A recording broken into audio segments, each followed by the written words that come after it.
Ang tanong, ma'am, may pasok po ba sa March 11? Teka, ano ba yung March 11?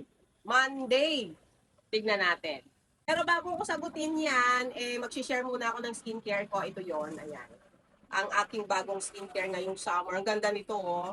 Actually, nakalahati ko na to. Nabili ko lang to sa Mercury. Ay White Korea. Aqua Moisturizer Glow. Ayan siya. Ayan. Ang ganda. May cooling effect. Tsaka mild lang yung scent niya. Pang summer ang scent. Parang amoy watermelon. May berry complex at niacinamide. Kaya maganda siyang moisturizer. Nakaka-dewy effect siya. Check nyo. Lalagay ko na lang yung link. Ayan siya. Ayan. So, lalagay natin dyan. Siyempre may filter to mga pero maganda to. Eto na nga. O, ayan. Para mapakalma kayo dyan. Ayan ang non-working holidays for 2024. Ang source ko dyan ay Proclamation 368 ng ating PBBM.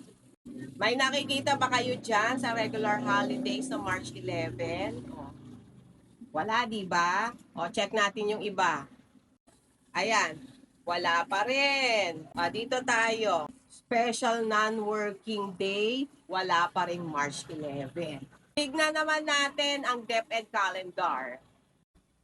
Nakikita nyo ba ang DepEd calendar na amended na? Ayan. May exam tayo ng March 25, 26. Pero March 11 ang hinahanap nyo. Wala, di ba? Ang merong schedule dyan ay not.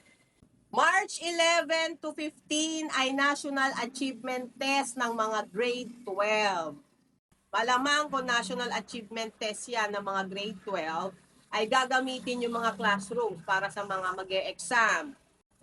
Malamang walang pasok nun yung mga grade 11. Depende yan ha sa schedule ng school kasi nga gagamitin yung mga rooms. Sa senior high school lang yan ha, hindi kasama elementary at junior high school dyan. Kaya ako nag-e-expect kayo na walang pasok sa March 11 ay wag na kayong umasa. Baka masaktan lang kayo. Mas maganda hindi na lang umaasa. Hintayin na lang natin ang proclamation kung meron. Alam naman natin na ito yung pagsisimula ng Ramadan para sa ating mga kababayang Muslim o may relihiyong Islam bilang pagrespeto sa kanilang relihiyon, pero sa ngayon ay wala pa namang announcement. Kaya life goes on. Okay? Mag-aral mabuti!